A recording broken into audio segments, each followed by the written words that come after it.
Right, now I'm going to talk about applications of conditioning or operant conditioning. And a lot of times when we talk about using operant conditioning for practical applications, real world uses, a lot of times we talk about behavior modification. It's a general term for changing behavior using operant conditioning principles and other learning principles, conditioning principles. And so some basic terminology to be familiar with. One of them is shaping, right? Shaping is this term for using conditioning principles, using reinforcement of successive approximations of a desired end behavior. What do I mean by successive approximations? Getting closer and closer. So you have some goal behavior. You can't jump into reinforcing that goal behavior because it's too difficult for the individual to perform. So you have to break it up into sort of smaller behaviors, getting closer and closer and closer to the desired end goal. They use this a lot in animal training, and animal training does involve a lot of conditioning. When I posted a video recently, and somebody's like, this sounds like animal training. It was about conditioning. And I'm like, yeah, there's a lot of conditioning involved in animal training. All right, so what's an example of something where you would get closer and closer, where you could reinforce successive approximations? Maybe you are trying to train a dog to like stand up, raise its paws or something. And so you just say, hey, you wait around for that dog to do that. They may never do that. That's not like a natural behavior for the animal.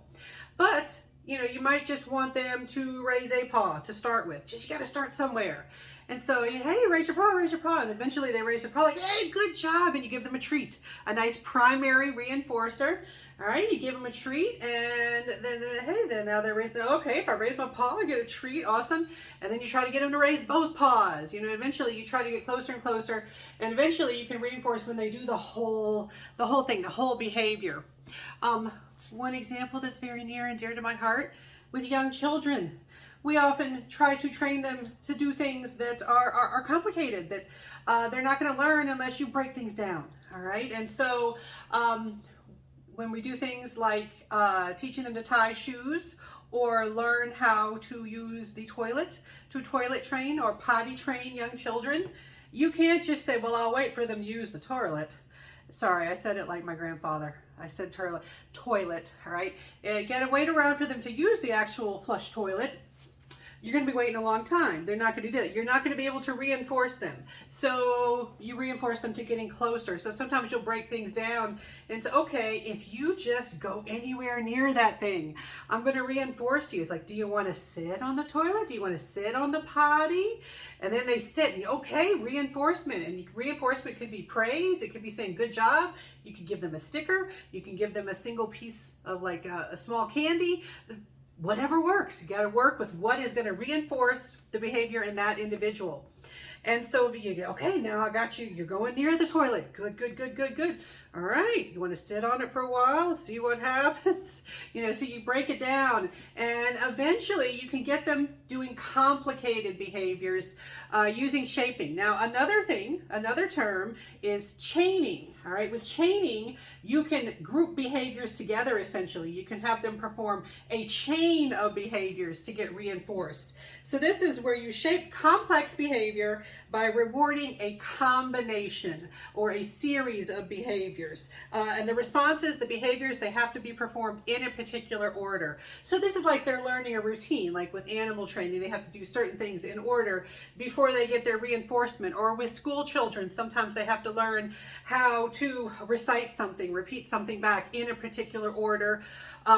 Athletes, gymnasts and dancers, when they have to learn a routine, they have to do it in a particular order. It's not the individual behaviors, it's the sequence that will get reinforced. So you can have chaining involved in learning and behavior modification. Now, another term, another area, an application of operant conditioning principles is a field, a subfield of well, some people put it with psychology, but just social science in general. We have applied behavior analysis, also known as ABA. And at the the university where I teach, in our psychology department, students going for their bachelor's degree do have the option of having a concentration in applied behavior analysis, because that so that they are better able to acquire jobs in that area once they graduate. And so what is ABA? This essentially is where you're using operant principles to shape, to condition, to reinforce behavior, address problems and issues of social importance to people. This is used in various areas. A big area is working with individuals with autism spectrum disorder. And importantly, not all individuals with autism spectrum disorder are going to be candidates for ABA. I do have a child with autism. I have a child with autism. I also am legal guardian to my adult cousin who has autism. And it's important to point out that they are very different individuals in terms of how verbal they are and how much they would benefit from lessons that involve like talking, lecturing, lessons, sort of teaching, processing, things like that. And so when my son was diagnosed with autism, we were told, they said he's not a good candidate for ABA.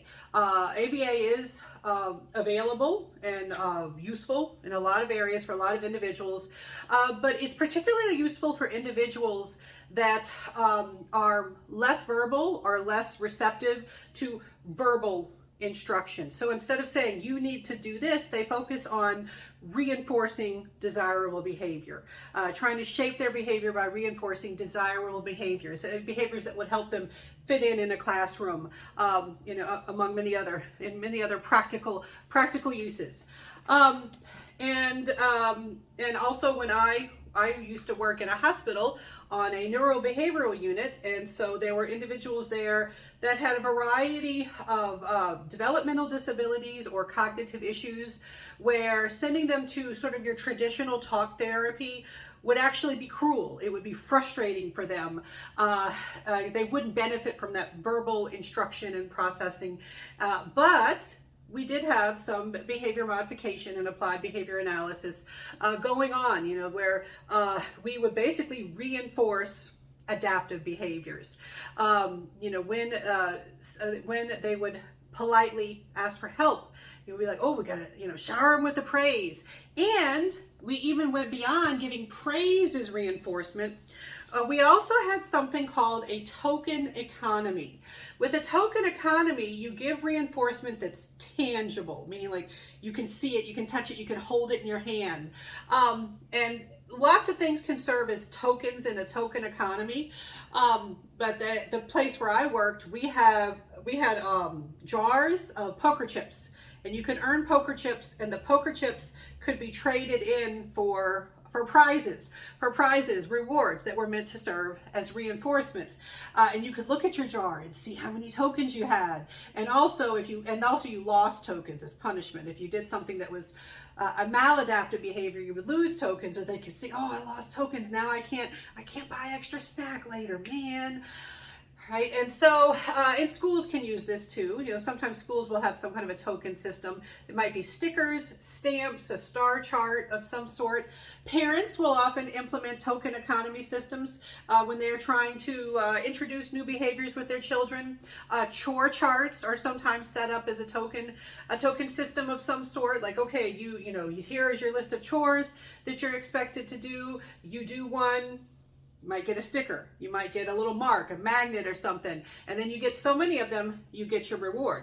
Now, I used to do that when my children were younger, and sometimes I would forget to fill out the chart and stuff. But when my kids were younger, they loved it. Like, all right, let's get my magnets on the board here, and I get so many, I get a reward. All right. Now they're older. And so, I don't need to do that anymore. I just say, hey, you get this much allowance a week. If you do not do your chores, you do not get your allowance. And so, they are more capable of keeping track. But when they were younger, that was very helpful for them to sort of visualize the rewards that they'd earned. And so with the token economy system, official definition, providing tokens for desired behaviors that can be exchanged for something rewarding. So it's kind of like a money system, a prize system. Does everybody respond well to a token economy system? Not always. You know, there's some individuals, they just, you know, they either don't get it or don't care. Others, they can really get into it. And if someone is really motivated, if it is truly reinforcing as a system, it can be very effective. All right. Now, all right, did I said all this, making sure I didn't leave out any terms that I need to define. I think I got them all. Oh, I did forget one. I knew I skipped over something. All right, we have to talk about this notion, this concept called, I don't actually know how to pronounce, there's so many things I've only ever read that I often don't know how to pronounce them. Some of my professors would never explain things to me. They would just say, go read that on your own. And so I never get to hear them say some of these terms. But I think this is pronounced the Primic Principle. Maybe it's the Primic Principle, but it is spelled P-R-E-M-A-C-K. All right, I'm going to say Primic. The Primic Principle. This is one of those kind of like the law of effect. It sounds pretty basic and like, yeah, I could have guessed that. Hindsight bias is awesome. All right. But it's pretty straightforward, pretty simple. Basically, stuff you don't want to do, you're more likely to do it if you are rewarded with something you do like. All right. One other way to express that? High probability or preferred behaviors can be used to reinforce low probability or non-preferred behaviors. All right. So sometimes you have to force yourself to do the stuff you don't like to do. So the stuff you do like, you can use that to reinforce the stuff that is less desirable. Maybe you have to write a paper, you hate writing papers, and you say, okay, what do I like? I like video games. I get to game once I write a paragraph of my paper. Or you like snacks, primary reinforces. You know, you got your snack there. I can eat that snack once I do the thing that I don't want to do. You can kind of manipulate the system, figure out what's going to motivate you. All right, so people and animals are more likely to engage in not so pleasant, not so desirable, not so fun activities if they know it will be followed by a high probability, preferred, pleasant, desirable activity that they enjoy. And if you think about your own life, you can probably find examples where you've done that. You know, like, I don't want to do this thing. Okay, I want to force myself to do the thing. Or, you know, and then so, you know, you can manipulate that system. You can use the Primic Principle or Primic Principle to figure out what's going to get you to do it. All right, folks. So that's what I'm going to say about sort of practical applications of operant conditioning. And I already forgot. Next video is going to move on to a different type of learning, which is observational learning.